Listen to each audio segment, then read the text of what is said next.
The time is 2 minutes past 6. My name is Michelle Ukebu with the News Express.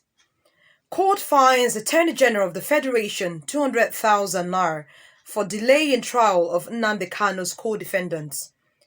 Federal government approves resumption of passenger flights between Nigeria and United Arab Emirates. France lifts COVID-19 restrictions as cases reduce. Plus, Confederation of African Football rejects Black Stars' request for 2022 World Cup playoff. Remember, you can log on to www.ozisaradio.com to listen to the news live in any part of the world. Justice Binta Nyako of the Federal High Court in Abuja today imposed the fine of 200,000 naira on the Attorney General of the Federation AGF for truncating the trial of four co-defendants of Nnamdi Kanu, leader of the indigenous people of Biafra IPOB, on treasonable felony charges. The judge ordered that each of the defendants be paid 50,000 naira by the AGF for the inconveniences they suffered as a result of the absence of the lead counsel to the federal government, Mr. Shuaibu Magaji Labaran. Justice Nyako, who was visibly angry with the way the trial was truncated, ordered that the 200,000 naira must be paid to the defendants before the adjourned date of March 17th. At today's proceedings, there was no legal representation for the federal government at the time the matter was called. However, as the judge was about to take the adjournment, one Miss Adewumi Aluku from the Federal Ministry of Justice came in and apologized that the federal government's lead counsel was out of the country.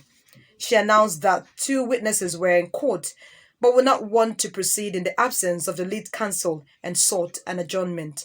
The judge also extended similar counseling to the defense lawyers to stop using frivolous applications to delay the trial, which was started in 2015. Gunmen have attacked the residence of the ASU chairman of the Federal University of Gusau, Fugus, Mr. Abdurrahman Adamu. According to information gathered, 6 persons were kidnapped during the attack on the ASU chairman's home in Damba quarters, an outskirts of Gusau, the Zamfara state capital. A staff of the institution and a close relative of the ASU leader told newsmen that the gunmen stormed Adamu's house in the early hours of today and abducted 5 persons in his home. The kidnappers also abducted a neighbor who is also a staff in the bursary department of the university. Those abducted in the ASU chairman's house include his younger brother, a niece, a nephew, and 2 of his wife's younger sisters. When he was eventually reached for comments on the incident, Adamu disclosed that his entire house was ransacked, other than that many items were carted away. Police authorities in the state are yet to confirm the latest abductions. When contacted, the police spokesman, Mohammed Shehu, said he will find out and give deeper insight as investigations get underway.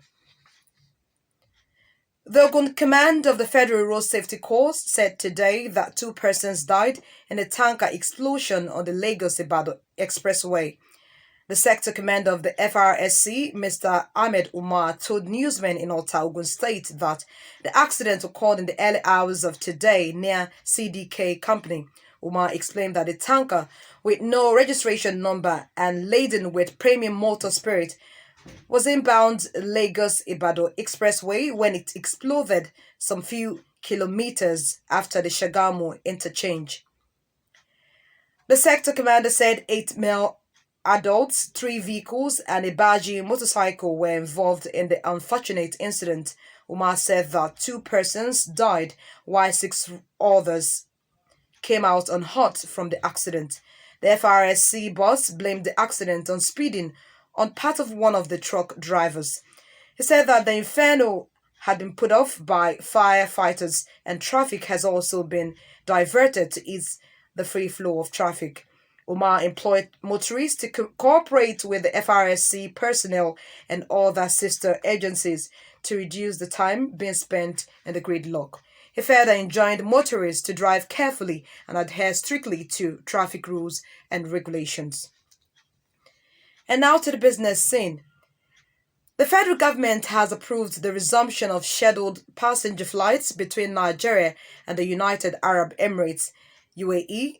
This is according to a communique released today by the Nigerian Civil Aviation Authority, Director General of NACA, Captain Musa Nuhu, emphasized the statement that the approval comes following the review and acceptance of the safety decision of February 2021 issued 24 as released by the United Arab Emirates General Civil Aviation Authority GCAA and by the federal government. Captain Nuhu said the Minister of Aviation has approved the reinstatement of Emirates Airlines' winter schedule with immediate effect.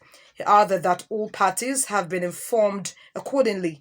Captain Nuhu used the medium to reassure the traveling public that the federal government would continue to ensure the provision of air services while protecting national interests at all times.